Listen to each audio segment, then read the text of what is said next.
사실 오늘 이렇게 목사님께서 저한테 시간을 내주신 것에 대해서 감사를 드리겠습니다.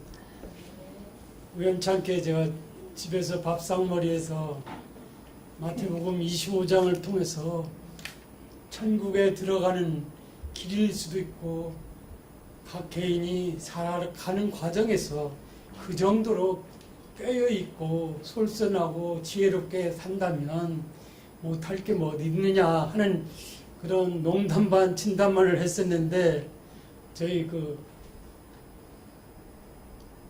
집사람이 목사님한테 그것을 고자질을 해가지고 오늘 이 상황이 좀 전개된 것 같습니다. 어쨌든 지난 1년 동안 우리가 마태복음 25장을 통해서 목사님 목소리를 통해서 들은 바에 따라서 그리고 각자의 깨우침에 따라서 그리고 느낀 바 그다음 어떻게 가야 될 어떤 실천을 위한 어떤 것들을 많이 각자 입장에서 정리를 했으려 보는데요. 오늘 제가 어쨌든 시간을 주셨기 때문에 기꺼이 즐겁게 한번 제가 몇 자 적어서 여러분한테 이렇게 발표하는 식으로 그렇게 정리를 해봤습니다. 시간은 대충 한 10여 분 정도 될 건데요. 예, 양해를 바라겠습니다. 우선 제목은 제가 그런즉 깨어 있으라 합니다. 그것은 여기 계신 청년 여러분이나 저를 비롯한 우리가 기성세대도 깨어 있으면 못할 것이 없다는 것이죠. 물론 거기는 목사님 말씀한 바와 같이 슬기롭게 미련하지 않게 계획적으로 그 다음에 준비하고 그 다음에 예비하고 뭐 이런 것들을 동원한다면 못 이룰 것이 없고 성공 못할, 물론 제가 여기서 성공은 속대적인 뭐 목사님 돈 많이 버는 거는 필요 없다 그랬으니까 적당히 새끼 먹고 자식들과 즐겁게 행복하게 사는 정도의 그런 어떤 물질적인 풍요도 가져올 수 있지 않느냐는 그런 생각을 해봅니다. 그래서 우선 25장 말씀을 이제 한번 여러분한테 읽어드리고 나서 제 적어온 내용을 말씀드리겠습니다. 그때 천국은 마치 등을 들고 신랑을 맞으러 나간 10처녀와 같하리니 그 중에 5은 미련하고 5은 슬기 있는지라. 미련한 자들은 등을 가지되 기름을 가지지 아니하고 슬기 있는 자들은 그릇에 기름을 담아 등과 함께 가져갔더니 신랑이 더디움으로 다 졸며 잘세. 밤중에 소리가 나되 보라 신랑이 로다 맞으러 나오라 하매 이에 그 처녀들이 다 일어나 등을 준비할세. 미련한 자들이 슬기 있는 자들에게 이르되 우리 등불이 꺼져가니 너희 기름을 좀 나눠 달라 하거늘 슬기 있는 자들이 대답하여 가로되 우리와 너희 쓰기에 다 부족할까 하노니 차라리 파는 자들에 가서 너희 쓸 것을 사라 하니 저희가 사러 간 동안에 신랑이 오므로 예비하였던 자들은 함께 혼인장치에 들어가고 문은 닫힌지라. 그 후에 남은 처녀들이 와서 가로되 주여 주여 우리에게 열어주소서. 대답하여 가로되 진실로 너희에게 이르노니 내가 너희를 알지 못하노라 하였느니라. 그런즉 깨어있으라. 너희는 그 날과 그 시를 알지 못하느니라. 그동안 목사님께서는 마태복음 25장을 갖고 1년여 동안 말씀을 근거로 해서 어린 양 잔치, 어린 양의 혼인 잔치라는 강론이 말씀을 해주셨습니다. 그동안 교회 다니는 것에 매우 소극적이었고 크게 관심을 갖지 않고 살아왔습니다.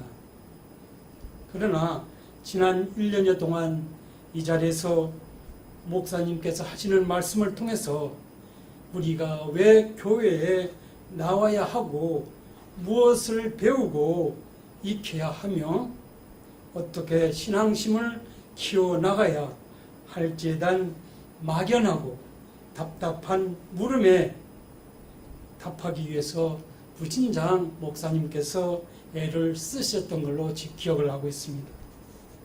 많은 것을 깨우치게 해주셨고 알게 해주셨고 앞으로 제 여생을 살아가는 데 있어서 신앙적인 삶에서 뿐만 아니라 세상 일을 하나하나 다듬어 완성시켜 나가는 데 있어서도 크게 도움을 받을 수 있는 강력한 메시지들이 담긴 진솔한 강론의 말씀을 해주신 걸로 저는 기억을 하고 있습니다. 아멘. 우선 신앙적으로는 성경에서 말씀하시는 하나님의 뜻이 무엇인지를 정확하게 알게 해주셨고 진정한 교회는 건물로 된 것이 아니라 우리 마음속에 몸된 교회가 진정한 교회라는 것도 깨우치게 해주셨습니다. 특히 하나님이 이 세상을 왜 창조하셨는지 알지 못한 채 인간사를 통해서 썩고 죽을 세상의 길흉 화복을 제일로 하는 복음주의 기존 교회들이 정제되지 못한 가치관과 신앙관의 문제도 일목요연하게 우리에게 알려주셨습니다. 둘째로 마태복음 25장 1절에서 13절까지 말씀을 통해서는 평생 동안 지혜와 슬기를 가지고 몸된 성전을 가꾸고 예비하고 부족함이 없도록 열과 성을 다하여 준비하지 않는 자들에게는 혼인잔치가 열릴 천국문을 들어가기가 얼마나 어려운 좁은 문인가를 깨우쳐 주셨습니다. 아멘. 다시 말씀드린다면 예수님이 그리스도 대신 믿음의 씨가 우리 마음속에 들어와 몸된 성전을 이루지 못하면 한밤중에 신랑이 나타나도 즉시 맞을 준비가 되었지 않는 미련하고 슬기롭지 않은 자들이 되어서 신랑 그리스도와 함께 하는 혼인잔치에 기꺼이 초대받지 못한다는 것을 깨우쳐 주셨습니다. 아멘. 다시 말해서 우리가 진실한 신앙심을 갖고 진정으로 지혜와 슬기로움을 갖고 열심히 살아가지 않는 한 그저 막연하게 준비하고 예비해서는 천국 혼인잔치라는 잔치에는 절대 누구도 초대받을 수 없게 된다는 사실을 쉽게 일목요연하게 말씀해 주셨습니다. 아멘. 셋째로 지난 1년 동안 마태복음 25장 말씀을 들으며 개인적으로 가장 기억에 남는 구절은 13절 말씀, 즉 그런즉 깨어있으라 너희는 그날과 그 시를 알지 못하느니라고 였습니다. 왜냐하면 항상 깨어있을 때만 내가 예지하고 느끼고 생각하고 실천할 수 있기 때문에 늘 깨어있는 나의 모습, 제가 좀 많이 살았습니다만 나머지 여생 항상 깨어있는 마음으로 신앙적으로도 그렇고 개인적인 제가 인생에 목표하고 있는 여러 일들을 위해서도 깨어있는 상태에서 좀 하려고 그렇게 하고 있습니다. 그래서 이 구절을 두고두고 기억하고 싶습니다. 아멘.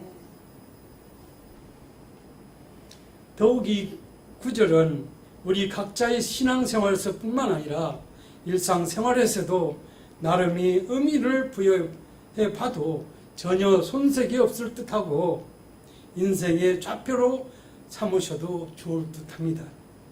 특히 이 말씀은 젊은이들이 한번 진지하게 고민하면서 되새겨보고 그 의미를 느껴봤으면 하는 그런 주제의 어떤 그 말씀이 아닌가 하는 생각을 해봅니다. 물론 여기 계신 젊은이들은 저보다 더 영특해서 익히 알고 계시리라 생각이 됩니다만은 여러분보다 늙은 제 입장에도 그렇게 보이니까 아마 여러분 충분히 이해하실 수 있으리라 생각이 됩니다.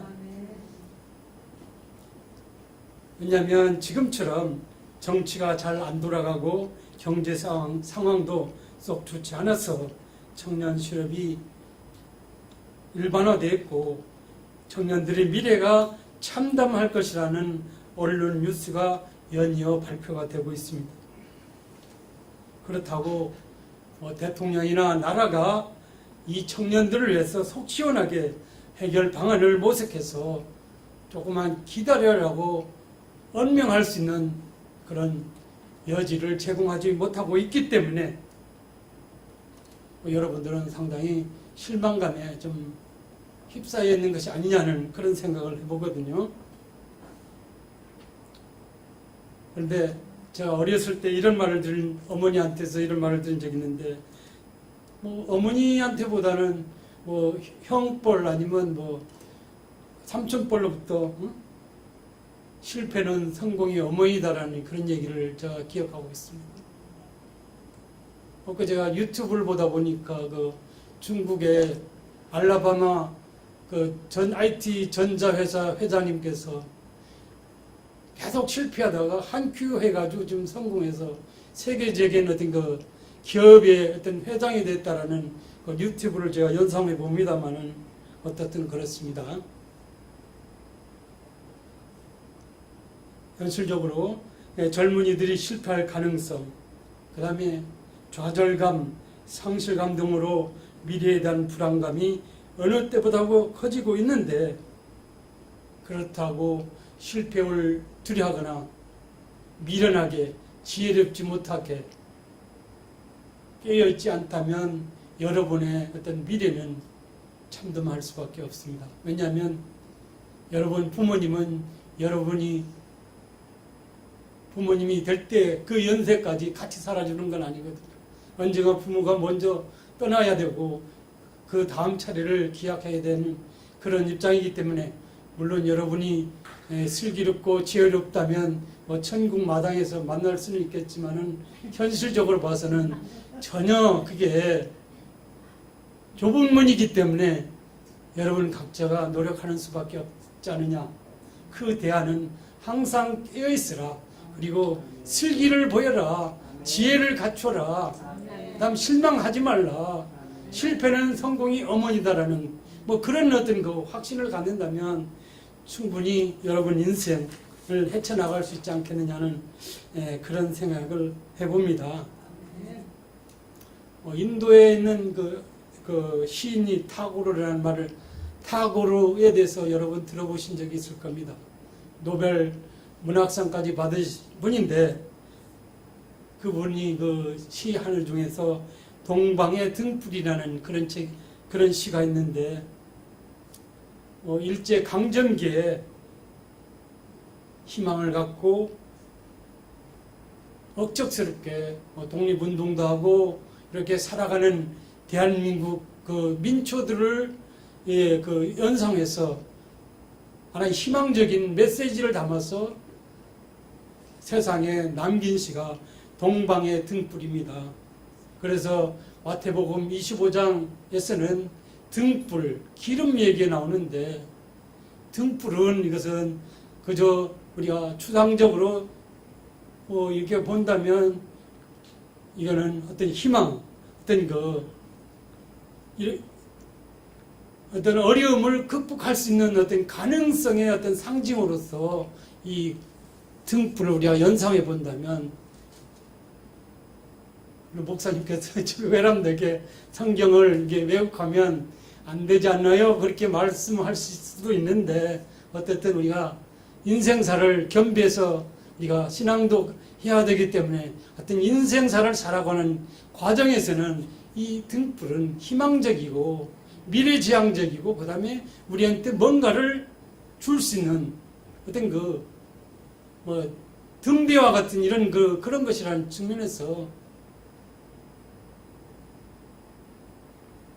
등불을 준비하는데 모자람 없이 우리가 나가야 되기 때문에 조금 전에 특히 젊은이들한테는 언젠가 지금은 실망적이지만은 앞으로는 희망적으로 세상에서 일을 갖고 결혼하고 애들도 많이 낳고 뭐 이렇게 해서 행복하게 산다면 이 등불이 그야말로 진짜의 등불일 거다. 우리 인생사에서 등불이 되지 않느냐. 뭐 신앙적으로는 우리가 천국의 문을 가기 위한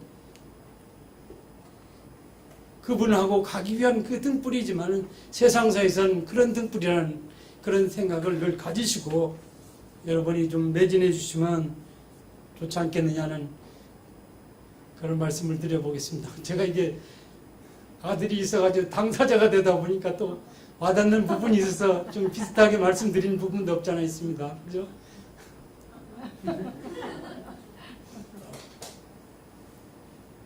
끝으로 여러분 모두가 슬기와 지혜를 발휘하여 어느 날 어느 시에 신랑을 맞이라는 소리가 들릴 때 기꺼이 빨리 가서 맞이하여 같이 갈 수 있는 도록 평소에 등을 잘 닦아주시기 바랍니다.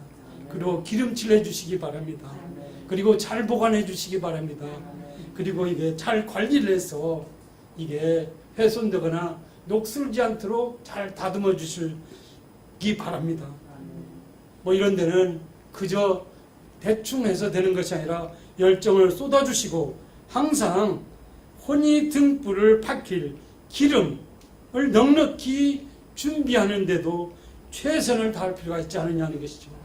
왜냐하면 기름은 우리 스스로 그것을 준비해야 되기 때문에 뭐 경제생활에서도 소홀함이 없어야 되는 이유가 바로 여기 있지 않느냐는 것. 그러면 제가 뭐 외람된 얘기입니다만은 마태복음 25장 말씀을 통해서 들으면서 그 당시에도 자본주의가 있었구나 하는 생각을 하거든요. 기름을 사고 파는 자체는 자본주의, 시장을 통해서 하는 것이잖아요. 그러면 이 종교 문제는 소위 공산주의나 이 민주주의 이외에서는 이게 이런 것들 때문에 허용될 수가 없는 뭐 그런 어떤 단초로서도 이 마태복음 25장 말씀의 요지들이 아니냐는 엉뚱한 생각도 한번 제가 해봤습니다. 그래서 그런 물질 준비에도 우리가 최선을 다해 주시기 바랍니다. 그 다음 1년 동안 목사님 감사드립니다. 건강 챙기시고 좀 말로만 제 챙겨드리고 뭐 스스로 왜냐하면 건강은 스스로 챙겨야 되잖아요. 저도 바쁘더라도 아침에 일찍 일어나서 뛰어다니고 뭐 산에 가고 그렇습니다. 목사님도 그러시겠지만 좋은 말씀, 그 다음에 깊이 있는, 그 다음에 누구보다 어느 목사님보다 어떤 진솔하게 왜곡되지 않게 신실하게, 그 다음에 지금까지 제가